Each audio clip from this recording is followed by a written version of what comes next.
put freeze on Kalista just so Sneaky can play Jhin against it. Renegades is having none of that, so Cloud9 probably bans Kalista on the other side. Recognized right away. The Lulu's going to come out next. You see a little smirk there on their face.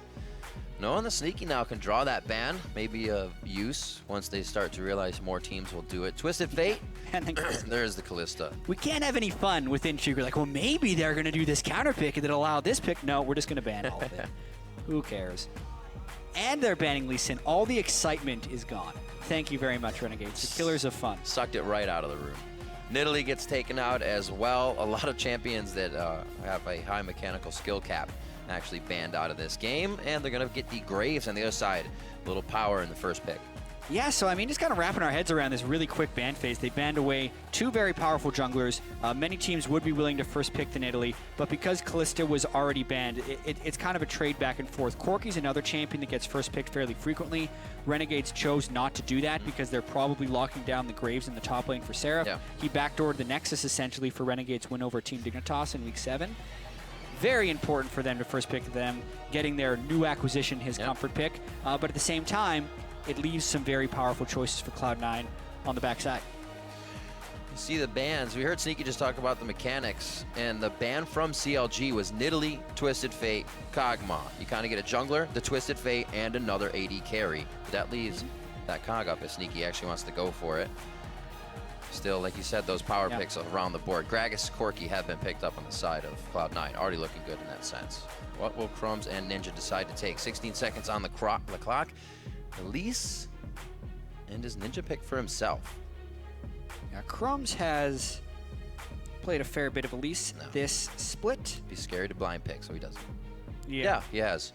Well, here's the thing. Renegades has just picked Braum. So with Lulu off the board, that is one of the best protectors for Kog'Maw if they did want to pick it in the last little bit. But I think they want to know a little bit more about Cloud9's team comp before they do that. Freeze always has, you know, Draven in his back pocket as well if he really wanted to play that. Very versatile AD carry. So they have a lot of options here still. See if Cloud9 decides to go with some power picks here. See how high his last plays are. Still has that Alistar in if they want to keep safe. And they do go something scary for a pick. Morg is also up. Haven't seen that in a few plays. Week 7. I guess the first day of Week 7 it did come in. And the Trundle actually gets picked up for that top lane. All right, so they are saving their mid lane for final pick, which makes a lot of sense. They've opted not to go for Gangplank with the Nurse. Gangplank has definitely fallen from about 100% pick ban down to 61% pick ban across most of the major regions. So they decided to go with Trundle top lane, who's kind of creeping up in priority since we're seeing more tanks in the top lane. But this game in particular, it will be against Graves, which then makes it more of just a team fight pick. I'm wondering if Balls is going to struggle in lane with that against Seraph's Graves. Of course, the Morgana is just for High's comfort. It's his most played support this year now. What will be the answer from Renegades? Like they said, this is for improvement. They take the Kog'Maw, and they have a Zilean as well for Ninja in the mid lane. I guess we could expect that from Ninja. He likes to get some crazy plays in sometimes. His varying pool that we had seen in the TDK season. Yeah, well, the thing with Ninja is he actually wasn't able to play with TDK at all during Challenger. It's one of the reasons they made the trade in their announcement is because TDK wanted Alex each for the playoffs, and then they gave Ninja kind of so they could get access to Alex early, it felt like. So Ninja, it'll be kind of his debut here. Very talented player. Played with Team WE, and he's been bouncing around a lot of different teams as well. So, yeah, Zilean into whatever Jensen wants to pull into it, and the protection to allow Kog'Maw to kind of flash in and get revived. I wonder if Jensen branches out here. He's been quite strong in past weeks. Had a LeBlanc 2 in a row for Week 7, and it's going to be the Varus for the mid lane. Put a little bit more AD in this composition since I was actually looking at mostly AP. Yeah, and Varus is a pick that's really been sneaking up in overall priority in the recent patches. Specifically, Victor was kind of the most picked wave clear mid. He only lost about 20 damage on his E, but it almost feels like Varus is filling some of that mid lane space with the tremendous wave clear. It makes sense in this particular team comp because they have so much magic damage from the Corki. Now they're having a very diversified threat of magic and physical damage, as well as just being able to completely shove out the lane. I'm excited to see Jensen's take on Varus, who Varus as a champion has been incredibly high priority in the LCK as of late. Looks like we got the double TP coming in from Renegades to start this one off. We'll see how the Varus kind of AD composition for that mid lane comes in for Cloud9. It's surrounded with quite a bit of AP in that Gragas, Corki, Morg. It's going to be an awesome one to start off week 8 here. Almost finished off with the spring split. And as we load into game, give these teams your energy by tweeting at LOL eSports with the hashtag RENWin or the hashtag C9Win. We'll see which team has the biggest spirit bomb in just a few minutes. Absolutely. Yeah. Waiting for Aurelion Soul to come out so we can get those giant stuns coming out of the base. Halfway down, all the way down the field. All right, we're about to jump into match. Let's get it going. Renegades versus Cloud9, about to be on the Rift. Renegades here, strictly really looking to improve, looking to figure out where this composition, or where this team can go and how far they can take it into the next split. Cloud9 really looking to get a hold on that second to first place. Yeah, and I'm going to be looking early in this game to see how the lane swap goes and how heavily Balls' Trundle could get starved out against Seraph's Graves, because that'll be one of the big stories early on here. Cloud9 will want to be able to set up some pretty strong poke later, so they will be prioritizing most likely mid and bottom lane farm. It'll be an interesting thing to see how Seraph can impact the game versus how Jensen and Sneaky can impact the game. Always an eye from him for sure. We said it last time, he might be the one to pull something out of his hat, backdoor the Nexus to get the game for the team, and also has such an impact that he kind of draws the team he's playing against up top. He figures out a way to cause enough trouble to get the jungler up there more than not. So if Rush actually has to stay topside, it may kind of prevent that farmed mid and bottom. A lot of work here for Renegades. Let's see if they can get themselves ahead in the early game. They play very well once they do. They can hold that lead. But if they don't grab the lead, it usually just falls down from there. Yeah, Renegades has had pretty poor mid to late game. Cloud9 has also had a pretty tremendously strong early game. As we were talking about just before the show, 1,500 plus average goal lead of 50 minutes for Cloud9. And 86% of the time, they're also able to get the first dragon. So a lot of times teams would have to trade dragon for gold, so to speak, in the early game. But Cloud9 has been fairly consistently getting both. Moving in, looks like they will trade eventually. Oh, bottom seems quite interesting. Hakuho and Freeze start to move in here alone. They'll be all right. They're just going to be backed off. Rush obviously knows they can't do too much in the early game. They got to start on that experience. They got to find a way to go. So Renegades, they're pretty nice here. We'll see if it pays off for what Crumbzz can start to do after this is over. Yeah, one-man invade from Renegades on the blue side of Cloud9. Two-man invade for Cloud9 on the blue side. We're seeing a lot of different starts in these lane swaps. Teams used to kind of always start at Gromp, but then you'd see too many invades of the support and the AD carry. So some teams started beginning at Wolves and then it's moving down. But then if you begin at Wolves, you see stuff like what Cloud9 just did, where they take the two small blue buff minions, which gives them half of the experience of the entire camp, which is still very beneficial. And now we're just transitioning that into a fast push. So slightly different starts, but the overall result is pretty similar.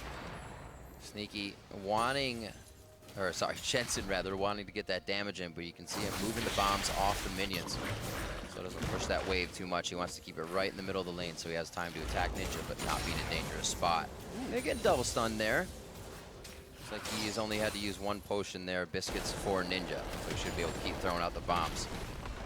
Yeah, it's the main way that Zilean can surprise his lane opponent is if he double bombs a minion for the kill, then the enemy laner can get caught in the stun range, which is what happened right there. That becomes much more dangerous around level 7 and 9 when you're getting 4 to 5 points into your Q. As of now, though, like you can see, the bomb trade for an auto attack and a Q is actually kind of favorable for the Varus. Level up on that. Just waiting. Here we see the... Ooh. All right. So he is going to be running. Jensen running that grass. Deathfire touch. Or touch thing. Yeah, sorry, Deathfire touch on Jensen. Jensen. It's a word. And then we also see Warlord's Bloodlust on Seraph's Graves. Yep. This is a build that's kind of evolved a little bit. We got to see it in NA Challenger as well. It's kind of lifesteal crazy. You go Death's Dance first item with Warlord's Bloodlust, and then you also will get a Maw of Malmortes at some point. So when you're really late in the game on Graves, you get absolutely insane lifesteal. Because if you're like point blanking and you're getting 3 or 4 pellets on one person, you can lifesteal up to like 2x what you would expect to lifesteal with your AD, and your health bar is just crazy. It's very hard to kill. Seraph's the guy to know how to push that boundary as well, kind of push his champion to the limit. All right, a play up top. There's going to be the teleport in from Seraph. He was just in the bot lane. Looks like that pressure's lost now, but they're on the rush. This looks like it could be first blood, and it actually is going to go over to Hakuho. So steal a little gold out on that one. Sneaky gets hit. There's the concussive blows. It does not connect for the final tap, and High is able to get out alive as well after putting down a soil for a little deterrent. But good hit by Renegades. The early lead could be there for them. It's 800 for now. See how they push it. And I think it was a fairly disrespectful flank there by Cloud9. They went for a gank, and they weren't willing to support it with the teleport, and they didn't necessarily have full vision on everyone else, whereas they can get matched by double teleports onto Renegades. So they do burn everything from Renegades, technically. They burn the double TP, and all 5 people go off top. But Cloud9 kind of left it indefensible, and they're not pushing out the other 2 lanes, so it's mainly just a loss. Now they're trying to defend 2v3. Not so much focus on the turret. They were trying to push off Cloud9, so Renegades doesn't get away with too much more than the kills. But good enough for now. See, they set back up in their lanes. 38-44. Jensen's winning that one. He's been playing quite well, so we may be able to provide for the team here once they get a pick or a quick skirmish. Renegades is going to transfer this over into a Rift Herald now. Probably go over to Crumbzz on this. Just be power farming in the jungle for now. Yeah, and this has been a solid start for Renegades with the first Rift Herald. And, you know, we did talk about how Cloud9 has the second best early game, essentially, to Immortal in the LCS. Well, despite having the worst record in the LCS, Renegades' early games have been pretty average, actually, like a middle-of-the-pack team. In fact, in over half of their games, they have a gold lead at 20 minutes. They just haven't been able to transition those into wins. So it's actually another strong early game for Renegades, even with the new acquisitions of Ninja and Seraph. But good start. We'll see how they can play off of that now. So with an idea of a gold lead, saying they just have a decent gold lead at 20, what's kind of their objective at that point if they have a lead with this composition? Yeah, well, this one is a fairly tankless composition, so a lot of it would be around forcing team fights around objectives or sieging up turrets and baiting someone to engage them. Zilean has very good pressure at turrets with double bombs, and if Cloud9 wants to force an initiation, they would then have Freeze's Kog'Maw. So it's actually relatively tricky because they have all squishy targets, but I'd expect some type of split push pressure from Seraph or a siege up with the Zilean and the Kog'Maw. Towards the mid lane, Jensen could be in trouble, but he's hugging that top side, so he should be safe. No, the double stun there. Very scary for Jensen. He gets himself out alive, throws down the Potion of Corruption, looks to end Ninja. The burn won't be enough to take him down either, but very close. Both summoners from Jensen to get himself out alive. Yeah, and the majority of his health. Meanwhile, Crumbzz is in the mid lane with Rift Herald minions, so Rush is going to have to use as much as he can to farm this out, but it is a cannon wave. I'm surprised, actually, Renegades didn't stick around for more turret damage. That was a golden opportunity for some. Instead, Jensen just chugs his corruption potions, and he's actually going to be able to stay in lane. Going to be good. Good on him for waiting after the cocoon, the double stun to hit, so he didn't kind of get locked up between the 2 CCs. Playing smart there. He is a very big target now, though, for that to happen once again. It didn't cost Renegades much to go for that gank, so it could happen very easily. Just a few minutes later, Renegades, we still see them going for more plays, trying to pressure this advantage. Seraph to grab Scuttle and can keep going bottom. Remember, teleports down for just a few more here. So when those come up, there could actually be a play here on balls.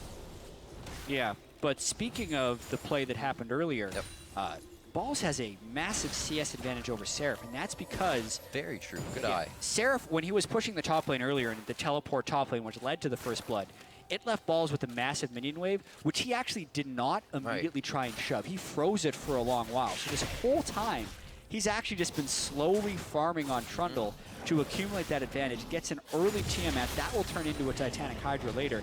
And this is exactly what a Trundle wants in the early game. Trundle's pretty bad in the first 4 levels if you're trying to teleport and have immediate impact. But if you get the time to farm up for Titanic Hydra and Iceborne Gauntlet, that is when Trundle becomes an absolute menace in lane and in team fights. And that's actually where Balls' Trundle is on the path of going. He's been kind of stepping up more and more this season. We saw his Fiora game where he was so big he wasn't able to do much. And then his next game where he did a hell of a lot. And now he's able to sit on his own in situations where he'd kind of be down in CS like Seraph is here and not be able to do much for the team. He's the one up. He's the one providing. And it seems like the team is actually playing around that a lot better as well. Top lane, we saw them get teleported on. Cloud9 made a mistake. That's where we saw Renegades grab first blood. But they've able to stave off the kill on Jensen now. And holding steady. Bottom lane's going to be the target here for Cloud9. Balls back to the top lane. Looks like he'll be able to protect that turret quite easily. I don't know, 3v1. We will see. Yeah, and Hakuho actually has stayed on the map for most of this early game. He's sitting on 1,600 gold, so even though he got first blood, he wasn't first to Sightstone. So it's not like Renegades is getting a huge vision advantage because of that first blood. I was going to say, they're not doing this with much vision, so that is also scary. Maybe the reason for not going on Jensen harder earlier, but this will work out for them. The outer turret, the only one now up, is going to be the mid lane. And with their focus, they can pretty easily push this team off a turret. Jensen just kind of firing the arrows. Delayed turret trade, sneaky and high with the backup of Rush in the bottom lane. 3 men in the top as well. Nice bounce. Once again, just kind of a difference of where the top laners are going. Balls is sticking around for the wave to crash into his turret, whereas Seraph is still kind of double jungling a bit, but now he's got ultimate. They're going to go for Jensen.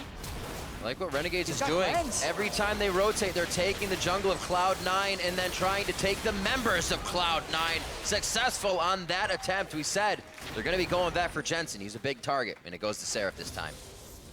I'm actually really surprised that when Jensen got hit by that cocoon, he didn't immediately cleanse and continue on his path of retreat, but instead, he eats the stun, allows Renegades to catch up, and then tries to double back towards high and rush. Maybe he thought he'd be last minute saved by a black shield and just made a small miscalculation.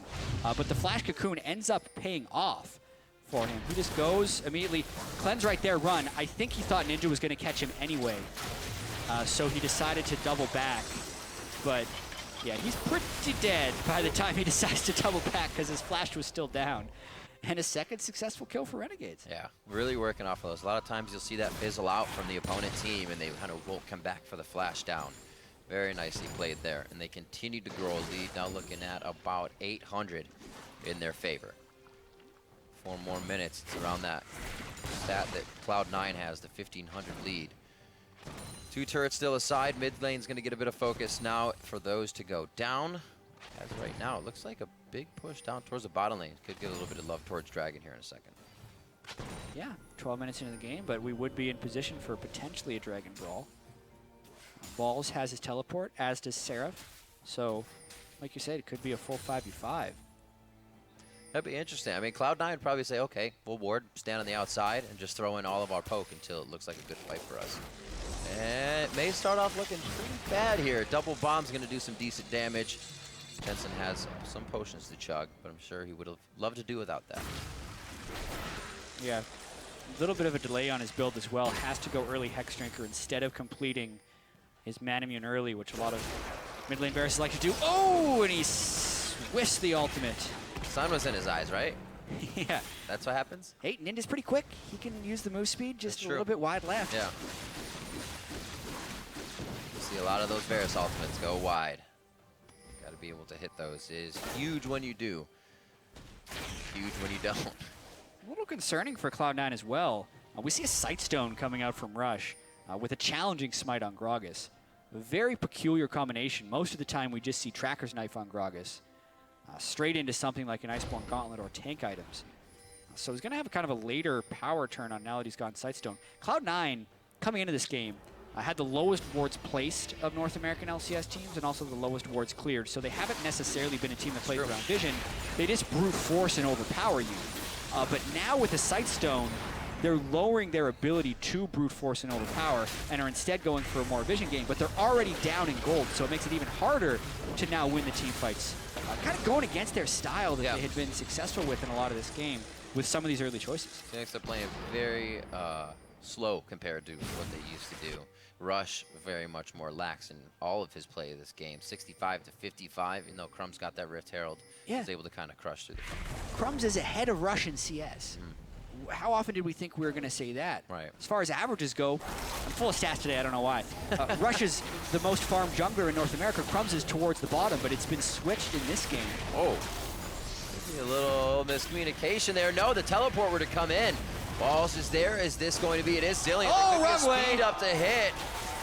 Oh, that's going to hit Crumbzz right towards him, and that's Balls going down all this farm. All of it for naught. He falls down, and Cloud9 again on the back foot of trying to repair. They're the one making the move now after the fight happened.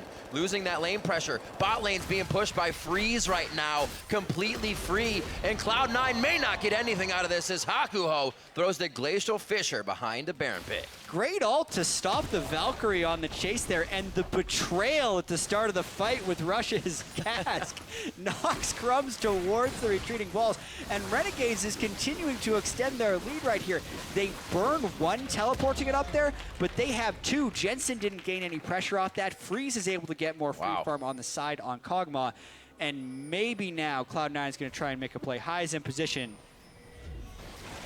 Teleport comes in to try and save, though. They're going to fight. This is going to be Seraph this time. Already saw the teleport from Zilean come in. Freeze goes down, so they do get a TP out and Freeze down on that, all for that turret and a bit of the play previously. Yeah, they get something back. They trade teleports. Right. But we're going to see this earlier fight again.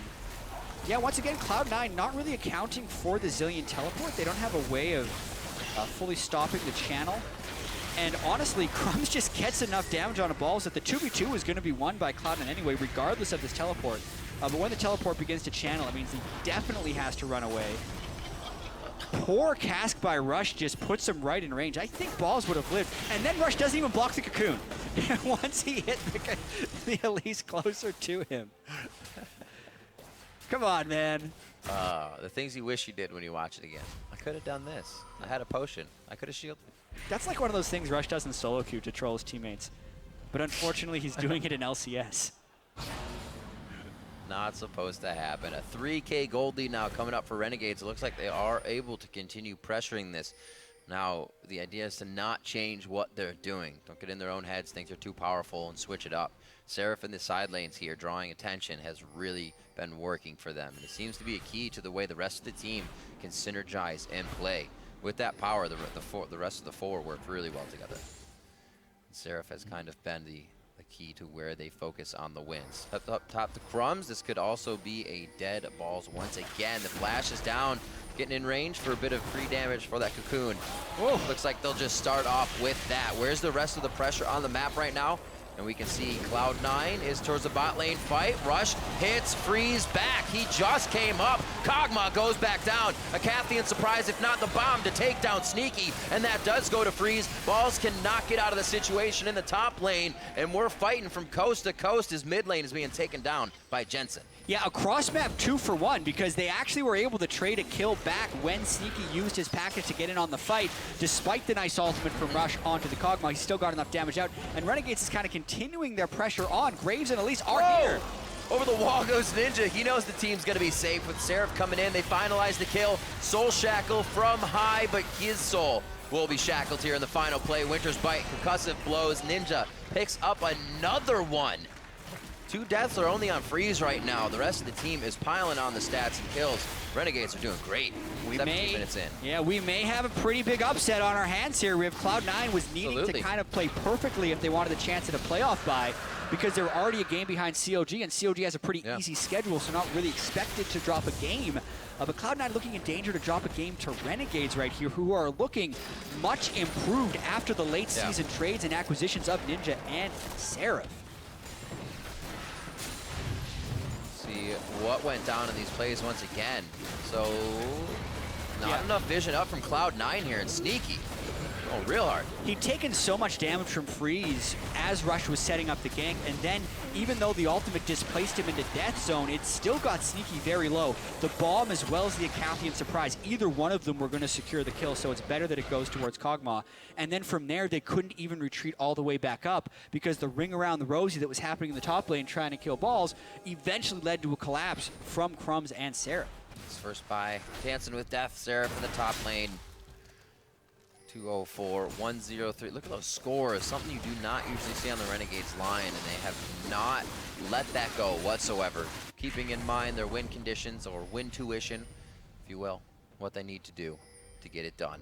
172 to 146. We saw Freeze in the bot lane pushing all by himself, and that put him in a situation to take down Sneaky for the last fight. Just everything working in favor here of Renegades, as well as objective control. Another thing we usually see falling by the wayside for them. Now, controls in every lane. It's going to be Seraph to the mid now, 4 towards the top side. We'll see what they can produce with this play. Yeah, and this is the siege we're going to see them set up. They have cocoons they can throw out into double bomb stuns. If one of those things land, they can get a whole bunch of damage down while Kog'Maw is able to free hit with his W. The danger is going to be Rush knocking them back with an ultimate, but he does not have his flash on the Gragas yet, or Jensen landing a good ultimate on Varus. Currently, it's a small 5v4 situation. Cloud9 would engage because Seraph was in the mid lane on Graves, but they can't pull the trigger early, and now they're completely behind on pressure. Right, Seraph has kind of gone back and forth. He just put a ward in Raptor, got a good push on the lane, and then was in a spot he was a few seconds ago. But it seemed like the team discussed, this is the turret, we're not focusing the fight, get that push on middle. Now, that mid lane's actually just going to go to waste. Cloud9's trying to back and forth yo-yo this, making sure your Renegades leaves without taking anything, or leaves with a death. Yeah. Cloud9 may lose one here if they keep toying with danger.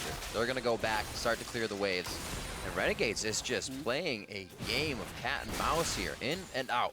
It's working for them perfectly. Renegades has been pretty high pressure here, and Cloud9 made some very overly aggressive, almost disrespectful moves against a team with double teleport early on in the game. And time again, Renegades was punishing with the teleports and then not making any of the blunderous calls that we've seen them so often make after they get an early lead in the mid game to lose the game. The last time I remember Renegades having a lead this big, actually, I think it was a TSM game. They had a 5,000 gold lead at 20 minutes. Then they made a very poor Baron call. But the longer they play in the season, hopefully the more they learn, because this is a game with this type of lead at 20 minutes. You should be able to close and win. So Renegades was going to have to play clean from here. And there's not too much Cloud9 can do other than capitalize on potential Renegades mistakes. Yeah, hopefully they pile around the Baron and don't fight it for enough time to get poked out enough. I think they'll realize the situation before it even happens. Renegades just been playing really well this game, focusing a little bit on top lane to make sure balls of CS didn't mean much. Focusing a bit on Jensen, where teams have been missing out, making sure that he was actually hurt in the early game so he couldn't carry at this point in time. They actually hit all the pivotal points of where Cloud9 was being strong. Yeah, power spikes that Cloud9 wanted to hit, like you say, Renegades hit faster. Yeah. Sneaky wanted the Trinity Force power spike, but Kog'Maw completed this call, finished against his Rage Blade, could match that just fine. Yep. Jensen had to build a Hex Drinker while he was still sitting on a tier, and that gave Ninja time to stack up his Rod of Ages. Just across the board, Renegades has been able to stay stronger with their power spikes, thanks to some nice early moves and the gold. Ninja's just been a kind of a silent damager in this one. He shows up out of nowhere, doing good damage, 105. Definitely holding a great spot in the mid lane for his first game. 7-2. 22 minutes in now. We're looking at that 5.2 thousand gold lead here. Renegades still playing it safe, respecting the fact that if Cloud9 puts a few towards mid lane, they're not just going to go for that. I'm a liar. They might. They just might. Freeze is going to call me out. A lot of people see Kog'Maw as a late game hyper carry. I think he's actually strongest in the mid game. Okay. Hurricane, Ginsu's Rage Blade with max W and more points in, I believe, your E that Freeze would have skilled up right now. Yeah, for the nice slowing zone of Voidoos. He can just walk up, press W, and no one can match him in damage at this point in the game, especially if Braum jumps in front of him for a shield to prevent the Gragas calls from knocking him back. So this is actually where Renegades wants to make a very strong push just straight up the mid lane and try and take an even bigger advantage in the game. Look what's going to happen. They have 3 members out of base right now, looking at 2 in front. No minions just yet, though. They'll easily be able to get at least half damage on this turret, if not everything. Chain of Corruption comes out. They're looking. Cloud9 is really looking to protect this turret. They have put ultimates out already without enough people to fight. They're going to save it, And Renegades is actually going to be forced to back off here. Played it a little sketchy, but get themselves out safely. I think sketchy is the right word for it with Freeze there. He was in relative safety after the stun had worn out on him, and he still kind of flash healed away, which means that the push has to be completely abandoned. Yep. Even though Cloud9 still saves the flash body slam engage potential from Rush. Uh-oh. That happened backwards than I thought it would happen. Good guy Ninja. Looking to make a play. Sneaky with the 1v3, I think? He did that in the bottom lane too against Freeze. He caught them with the package and now counter push from Cloud9. Oh, real hard right now. Seraph gets caught. There's a bit of follow-up. I don't know if it's enough for a kill. Just a bit of constant DPS, not enough burst. And Cloud9, I think they feel like they're inside the head of Renegades. They know we can start pushing. We can get them. They're on the back foot, and they will use that small advantage here to get themselves the mid turret open. Hopefully open up that jungle as well. Yeah, that 5,000 gold advantage doesn't mean as much when you're losing important cooldowns flashing away when you don't necessarily have to. This is kind of the experience differential between Renegades, who just acquired 2 new players, versus Cloud9, who have been kicking along pretty well all season. Little mini wins like that where Cloud9 can defend, wait for Renegades to overpush, and then respawn with the mid lane pressure of their own, will slowly creeping back into it. Dragon number 2. That guy was alive for quite some time, to say. Nobody was really focused on him too much. Kind of tells you how the game's been rolling. Renegades really towards the top lane quite a bit. Letting Seraph run the bottom, trying to run Cloud9 thin between all the lanes. And the first time Cloud9 gets the group, they make something happen there in the mid lane. Also was off Renegades a little too much of that pressure towards the second tier turret in mid. They got low, we saw the fight, Crumbzz then got low. Kind of pans out from that one play. Renegades can't stop the bleeding if one small thing happens. Back to reset now. Still have that lead, still a pretty good lead, and an open map with a lot of Cloud9's turrets down, so a lot to work with. Yeah. Freeze cleaning up on the Raptors. So fast. When he gets Blade of the Ruin King, now that he has his QSS, when he's going to be at his absolute strongest, I feel like. I said the 2-item power spike is huge, but the Blade of the Ruin King, 3rd item, really turns his damage to another level with how many attacks per second he can get off. Yep. For the percent health damage. The gold lead has shrunk a little bit though. Yeah. It was 5,000 earlier in the game, now it's 4,000 later in the game. So not only is it less in absolute terms, percentage terms, it's even less. And Freeze is a big boy, 11K on him alone. That's just about 2 more than anybody on the side of the total gold of Cloud9. A lot of damage to work with. We have not seen it used in that right spot just yet. This may be where Cloud9, of what Sneaky said, this is where those tight mechanic plays come in, where they do the little things just a little bit better, and that's what counts. And the mechanics are going to be so critical in these team fights. Will High be able to black shield the right target to stop a cocoon or a double bomb from getting the stun? How is Freeze going to be able to sit still to get his Kog'Maw damage out? And will Rush be able to use his ultimate to knock him back or into the team, depending on what stage of the fight Kog'Maw's in? Or will Hakuho be able to block a Gragas ultimate so it can't knock someone backwards? Like, there are going to be some very critical team fights in this game, based on the way Cloud9 normally plays. Like, a lot of other teams are very pick-focused and they get the split push, but most of Cloud9's games are decided by these very skill-intensive team fights that High is able to force with his experienced shot caller. Thinking actually, once you said that, Hakuho, of how much he can actually block on this team, and he's married right now to Freeze. I was going to say that has to be in the situation in this.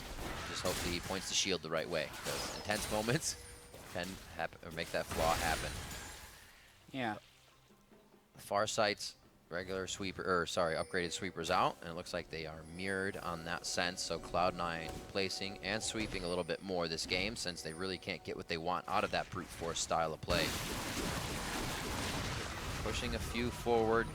Rush is actually going to get a ward over on that blue. They may actually want to taunt kind of Renegades over to this Baron and then say, let us poke you. Let us just poke you. Are you willing to do this? Because right now we just saw what engaged happened in that brush, and that means for the next few minutes, everybody's very aware, and that play fizzling out is going to calm things down for a second. Jensen sitting with a lot of armor penetration now with Maw and Ghostblade both completed. So his fully charged Qs are very potent poke against the Renegades team, who has no additional armor items. Not a single person has built bonus armor. So like, this is prime time for flat penetration to work on Jensen's Varus. Potent pokables. Okay. Potent poke. Potent pokables. 1,000 please. Haven't seen too much package play from Sneaky just yet. We have seen the Valkyries straight in. Yeah. But staying on the outside has just been more beneficial in this team comp so far as they move towards the mid lane. A little bit of a tussle between Balls and Seraph towards that bot side. Doesn't look like too much damage, just the hidey-ho. They went their separate ways.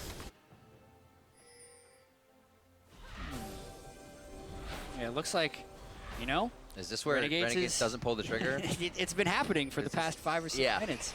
I think they had a decent power spike when they went to siege the mid lane, but that didn't go well, and it's kind of scared them off of pulling off another attempted play. But is it?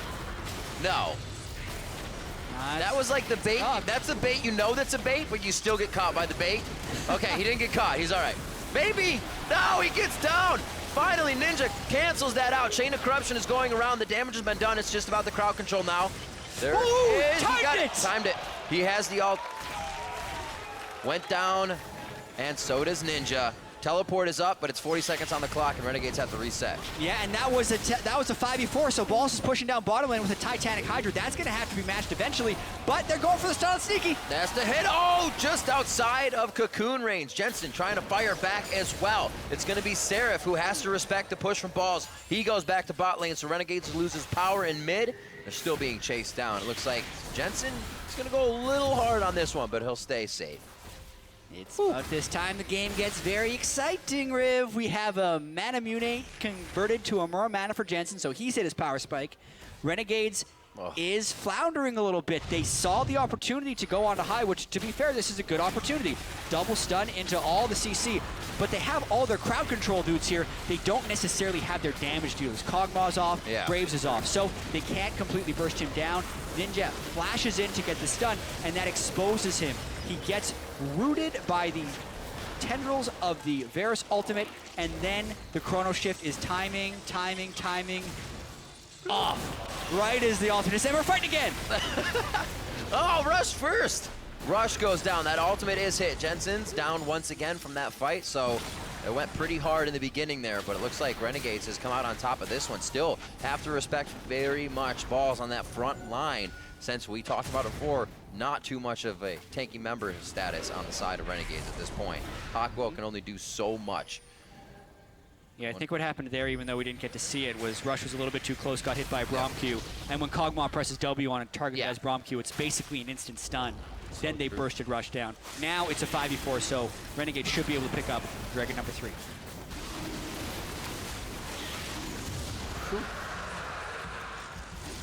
Some touch and go moments for Renegades. They have lost a bit, but still keep about a 3.5 thousand gold lead. Hasn't really gone into that just yet. They have been up to 5, but can't seem to pressure past this inner ring of turrets. Top lane still up, a possibility, so they can use this composition to get around that.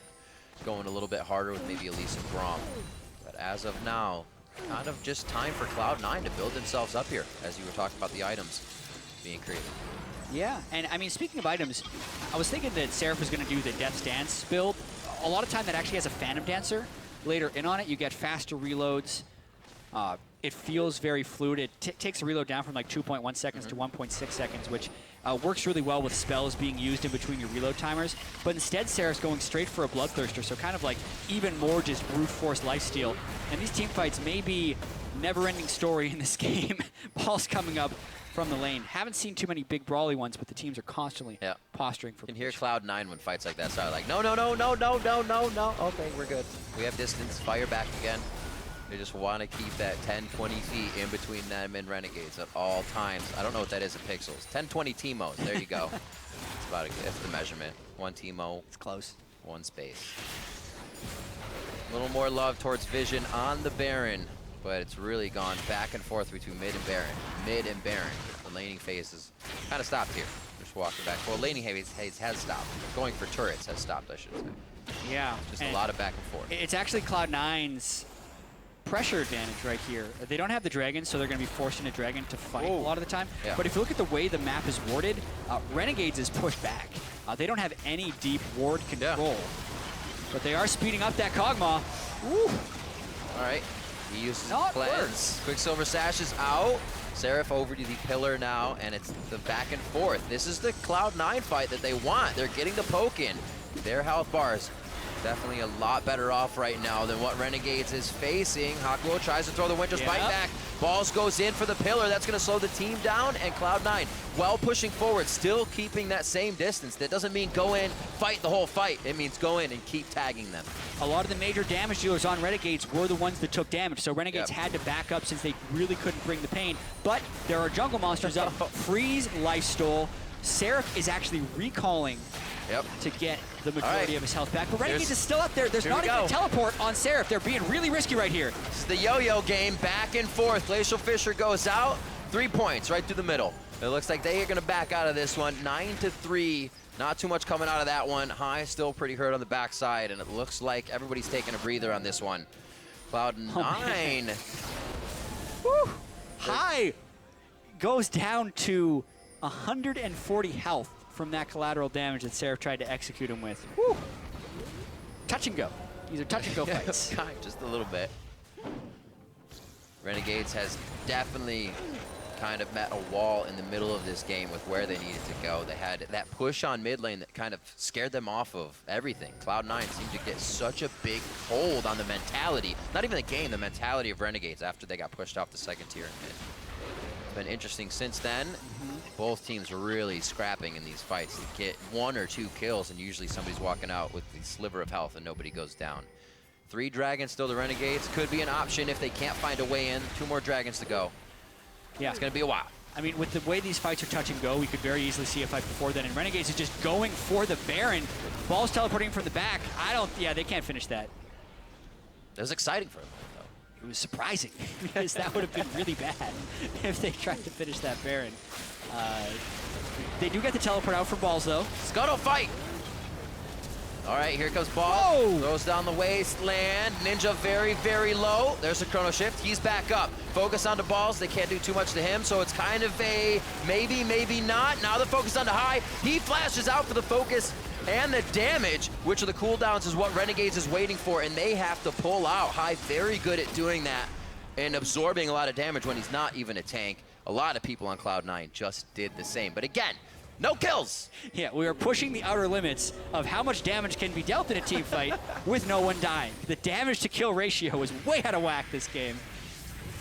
Oh boy. Oh! He missed the missile, so he's real fast. Oh! There we go, you're dead. All right, everything slowed down a bit. Healed, he's summoner healed as well? You're only gonna get so much out of that play, but I get it. Yeah. I get it. You want to do as much as you can. He returned a bunch of damage onto Ninja, who he knew had his chrono shift down, so I think he was going for the return kill. Oh, if he wasn't, yeah. Someone's still tracking that up in the top lane. High actually interrupted the recall in the brush. Oh dear. Spooky hit Seraph. The chase potential may have just been low. Whoa! Over the wall goes Crumbzz, and it looks like he's going to have to repel out of this one. Not enough damage right away to take them, and Jensen fires back to get himself a kill onto Crumbzz, who went headstrong into that. Every fight is just countered with another fight. Sneaky was down. It looked like a 4v5. Cloud9 continued the aggression. Crumbzz tried to turn it around, flashing over the wall to get a Rylai slowing everyone with the volatile spider. And then it was just Jensen that got the final bit of poke down. It's a very high action 14 kill game, I have to say. I would love to see the damage at the end of the game compared to something else. Sweeper ran out for Rush. It's all right. It's like most of the kills. Almost. Yeah. Almost. Story of the game. This is big, though. Crumbzz is dead. One of the ways we thought Renegades could have a win condition is forcing Cloud9 in, but if they get this dragon, that delays the game by about 6 minutes. That's theirs. So Cloud9 putting a little wrench in the works of Renegades. That will not be as easy to finish out the game in that sense now. Maybe back to these turrets, trying to push Cloud9 off the turret. They're always giving them that distance. If they can get them far enough back off something like the top turret, you have that engage in the open space, but it's tough. Cloud9, like they said, very good now in these mechanical portions of the game. There we go. Ward cleared out. Back to a breather. Looking at CS around the board, it's almost 400 for Freeze here. You can see what his focus has been. Yeah. Absolutely crazy if he actually gets a moment to stand still in the game. It's really been tricky for him, though. With all the poke that Cloud9 throws out, it's very hard for him to get in the position where he can stand still and do damage. Cloud9's played around that very well. Yeah. We keep seeing when Renegades is trying to engage these fights, Ninja's speeding the Kog'Maw up, and he's running in kind of like you try with the Juggermaw. But Zilean is not Lulu, so when he runs in, he's not shielded. So he's running in to get a few hits off. Yeah. He gets hit by a Corki missile and a Varus Q, and he goes down to 40% health, and he has to back away. So it's really not working the way they had envisioned.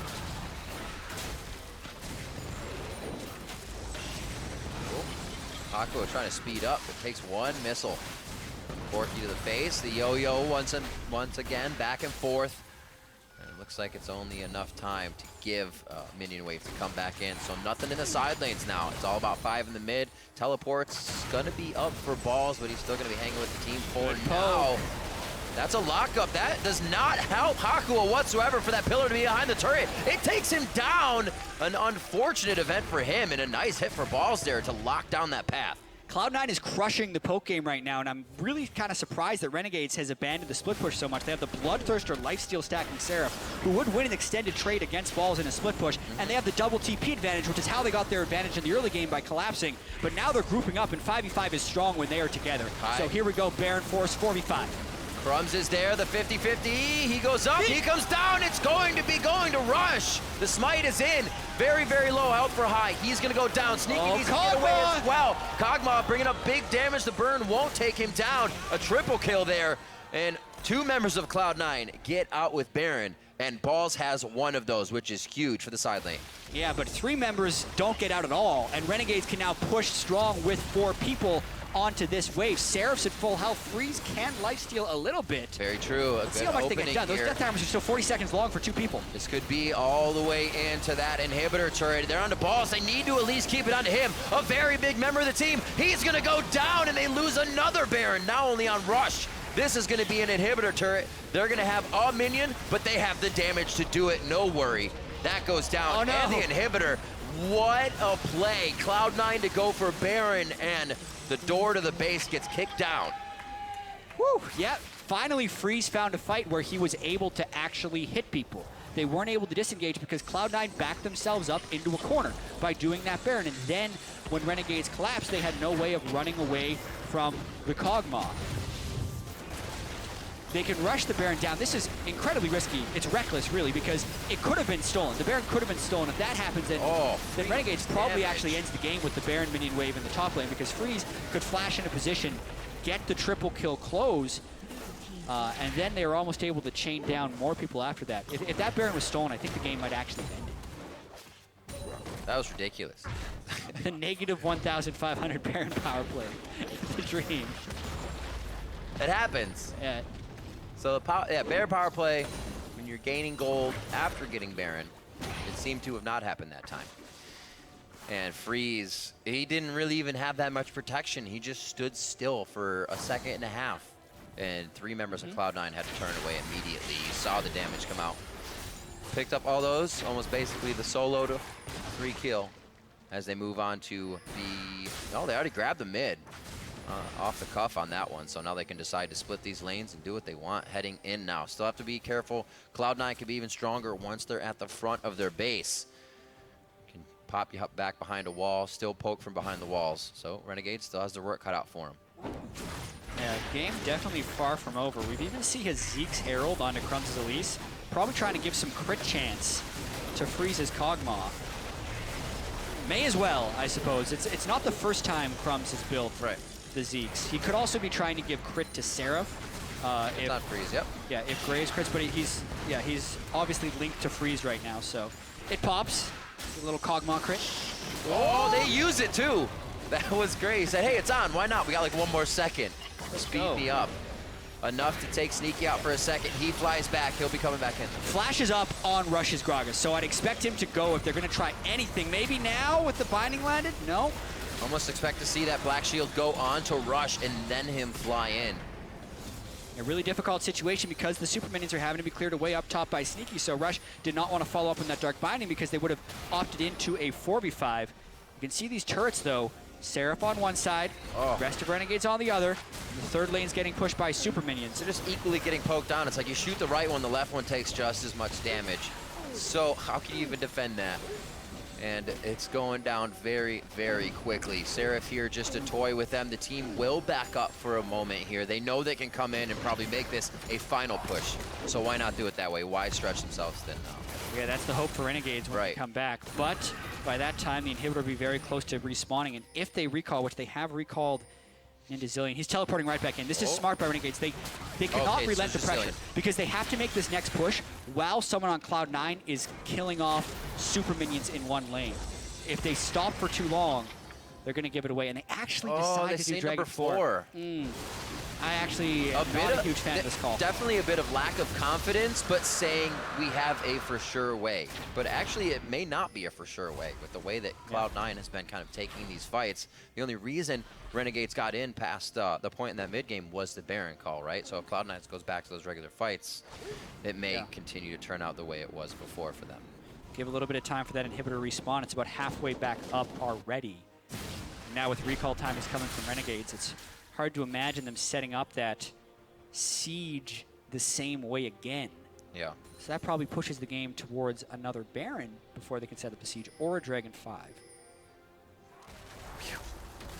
We got a doozy. Yeah, this one took off. I like it. This is not what you expected when you're like, oh yeah, Cloud9, they're really hot. Renegades, bunch of roster changes. They're not trying to win in the LCS, just trying to get better before the promotion tournament. I mean, they are 2-12. We have to remember.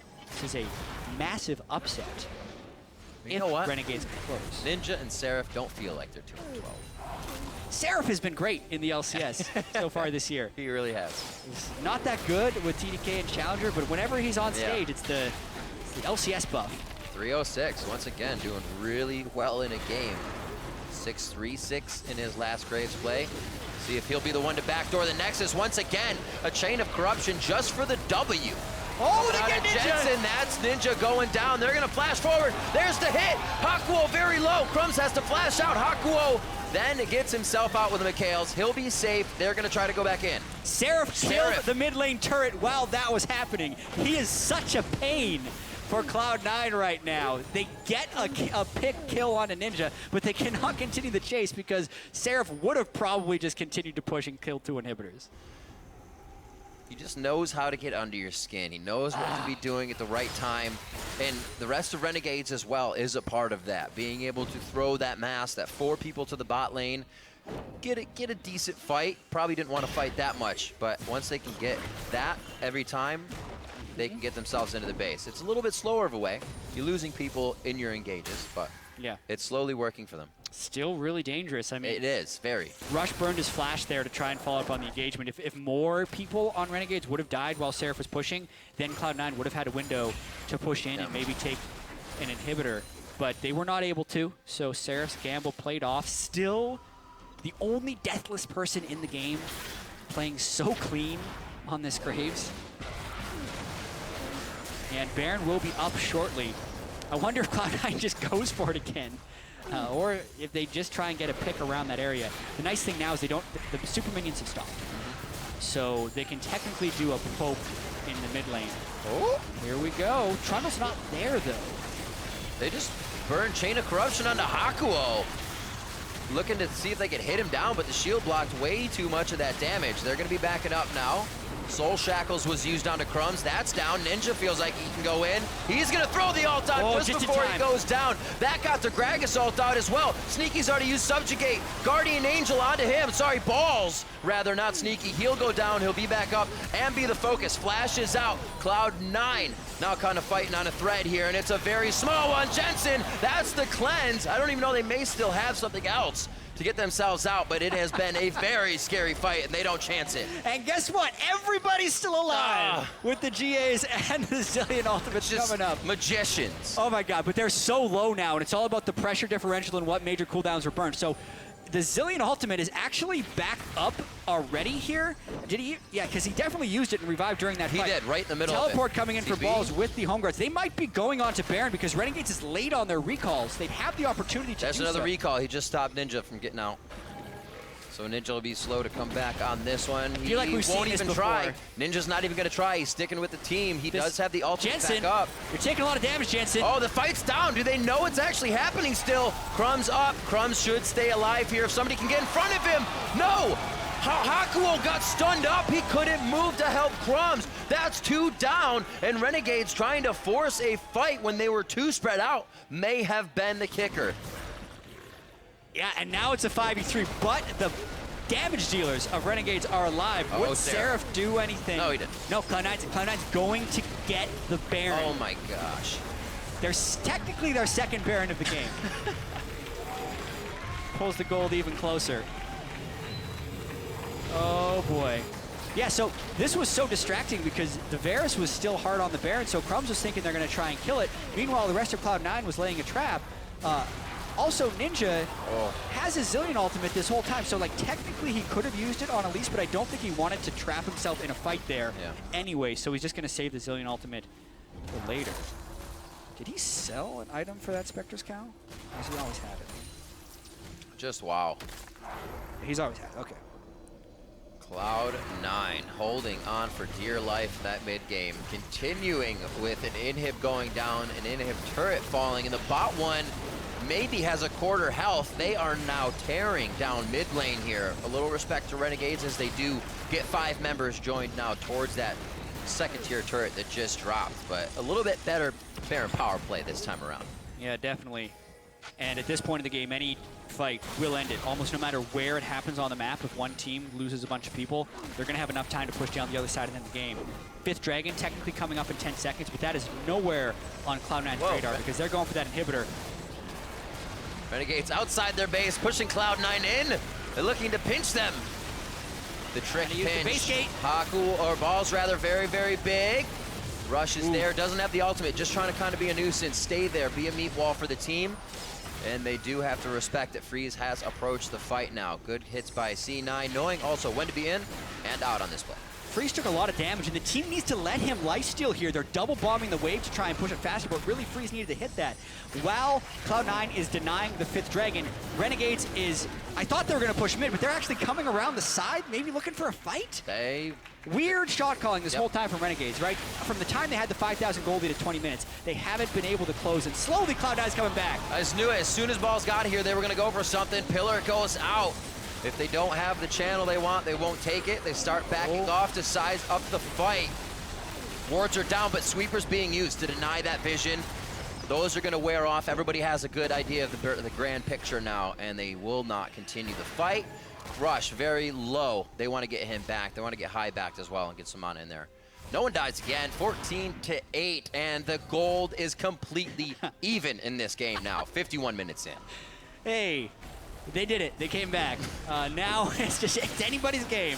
Technically, it is trending in Cloud9's direction ever since 20 minutes because they have been slowly coming back. But they have lost so many structures, 2 exposed inhibitors. So if Seraph ever sneaks in the backside somewhere, he'll be able to clean them up. But in doing that, he would expose the team to a brute force push from Cloud9. So I think we're just going to keep seeing more and more of these poke-focused team fights. Everyone is looking towards max items. We got Zeke's on both teams. What is that? 2 Thornmails on Cloud9 as well. Max item junglers. The only one, Crumbzz hasn't completed his final Warden's Mail into what's probably a Randwinds. See the elixirs are out. High is at the elixir of sorcery there. So he's out, getting that last bit of gold in. Boot upgrades pretty much around the board. Pure boots over there for Freeze, very nice. Yeah, I feel like Freeze was hit max items so long ago that the itemization is actually favoring Cloud9 a little bit because you can see, you know, a lone QSS on Seraph, Warden's Mail on Crumbzz, Spectre's Cow on Ninja. Those aren't completed items, but C9 has the completed items on everyone. It's because the overall gold distribution is more balanced on Cloud9, whereas Freeze has a lot of gold that is going towards nothing. He's got a lot of excess gold in his inventory. All right. Cloud9 is ahead in inventory though. Cloud9, the second time approaching Renegades base. The first time it happened, they got an inhib. Second time, they're being staved off a little bit. Now grab the gold lead here and are just waiting to take down that turret. I'm sure once Jensen and Sneaky get their hands on it, a few shots, it'll be going down quite fast. Oh, almost taking down Seraph right away. He's a big damage dealer in this fight and needs to be able to stand tall. Even with lifesteal, he's gonna have to go back to the base first. Home guards are up, should be able to be back in time. Oh, so much poke. This is exactly what Cloud9 wanted 30 minutes ago. Yeah. Yeah. You get the other team at the turret, not the other way around. Literally playing that dancing game that Sneaky was talking about, getting Renegades who are in their position. They want them. Another inhibitor goes down without losing a member, and Cloud9's gonna walk away. Yep, 2 inhibitors down. That was a siege done even without Baron. So Ninja could not even get double bombs down to clear the minion waves in time. Even with the wave clear of Graves, the poke was that overpowering, but they were able to get the wave clearers low so they couldn't wave clear. And then Cloud9 closed in pretty solid for their second inhibitor. I'm not willing to call it yet, based on the way the game's gone. Nope. But it's really looking favorable for Cloud9 here. Freeze has to have a good fight here. Mercurial Scimitar looks like it's being built up by Seraph, so he actually stands to get a little bit more damage in that build for himself. And selling boots beyond that if he really wants to. Yeah, he still doesn't have enough for it, though. I mean, he's got 19,000 gold for the game. Because of the Death Dance and Bloodthirster, his inventory is very expensive. Meanwhile, you got Freeze, who's farmed 24,000 gold, highest in the game by far, but he's got 2,500 unspent gold. Yeah. Sneaky full build, or rather, I keep calling Balls Sneaky. Don't know why. GG day. Balls full build for quite a while. Got that Guardian Angel a few fights ago. We actually saw him having that. See if that comes into play. He's trying to create a little ninja effect for someone on the team. And this should be all right. Cloud9 again going to go for the stranglehold here with poke. And this is great for Cloud9. They have the strong poke. Renegades has not the tools to get really solid team fights. The Black Shield and Disengage can be strong enough. So Cloud9 would just set up shop here. Although, when a double bomb hits Sneaky, that will also stop the push. And the mid lane inhibitor had respawned, meaning the push isn't as devastating as having 2 waves of super minions coming in. Maybe this just delays for another Baron force. Baron 3. A lot of the time, Renegades only finds balls. When they go in here, they find rush. It's a lot of tank that they go for, and they can't do anything about it. He just throws up a pillar. Gragas just throws out a barrel, slows him down, and Cloud9 has the kite they want for the fights.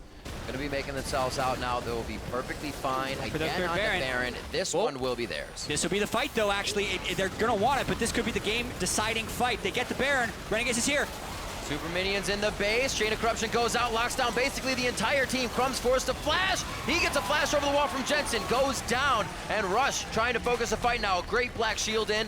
They're going to peel off. They're going to say, let's get the minions down. We have enough to keep going. Forget the fight. We'll get the base. Yeah, with Crumbzz down and the exposed inhibitors, they could not get the proper fight. Yep. They needed to pile in there. I'm actually kind of surprised Balls just didn't teleport straight near the back end of that fight and go to end the game, because the window was there. So one hit away on that Nexus turret. Cloud9 knows Crumbzz is down. Wow. They're rushing in. They're going to try and end it here. 40 seconds on Elise. One hit towards the Nexus turret. Hakuho, the shield of shields to block everything, but it falls quite quickly. That's going to be the fight going in onto Freeze. Freeze going down. He keeps himself alive. Keeps himself back to the fountain, and the Nexus in the eyes of Sneaky. He's putting damage on it. Cloud9 coming back in this one with 100K in the bank. Cloud9 takes down Renegades. Probably not what Cloud9 had in mind when they thought about their game against Renegades today, but the end result is still the victory screen. So I guess they'll take it? A game like that for Cloud9 will definitely teach you a lot about kind of your boundaries, being pushed to the limit in a sense of, we are backs against the wall. How do we get out of this? What is the win condition from here on out? And they were able to kind of keep their heads in that. It was there for Renegades as well. They just hesitated a little bit. They got a little skittish after the second tier push in mid, where they lost one, and then they didn't want it as much anymore, it seemed. And they were more affected by Cloud9's aggression in the mentality play. And it's still a super back and forth game. So many of those fights came down to very tight and slim margins. Wow. You know, a couple more double bombs by Ninja, maybe a few more stuns from Crumbzz. Freeze not taking as many poke shots before a fight if he could stay in. Like, any of these things could have led to Renegades winning this 57-minute game where they were up in kills by the end of it. So, you know, definitely strides of improvement for Renegades. Yeah. But the more things change, the more things stay the same. They had an early game lead. They couldn't win at the end of the day. Right. And they moved to 2-13. One to start it off. Definitely a lot to look at in that game for both teams. A lot can be pulled out to work on and to advance on, good and bad. Yeah. 2 people on Cloud9 over 500 CS. 3 full in the game. And these aren't inflated CS numbers. This was a Zerat portal free zone. This is true. In this game. No one built that item. Very true. Oh, man. A lot of farming. It's, you know, you have to just smile after a game like that if you're Bubba Dub and Rush. You're like, yeah, you know, I was 0-3-5 on Gragas. I built a Sightstone for some reason you can smile after on the game if your Gragas. face isn't sprained from all the expressions of in between the game. Yeah. But also, while smiling, it's a thought is, can this happen to Cloud9 moving on towards the end of the split when they need to get these wins, right? When they're trying to build up and trying to, like, just iron things out here, so it's good going into the playoffs if they make it. Yeah, I mean, this looked like one of the games where they weren't really giving Renegades the full respect early on in the game. True. A lot of very early, overly aggressive moves. Shot calls by high early in the game kind of set them in that early hole. They were capitalized on very well by Renegades, and even some of the Baron calls backfired for them. So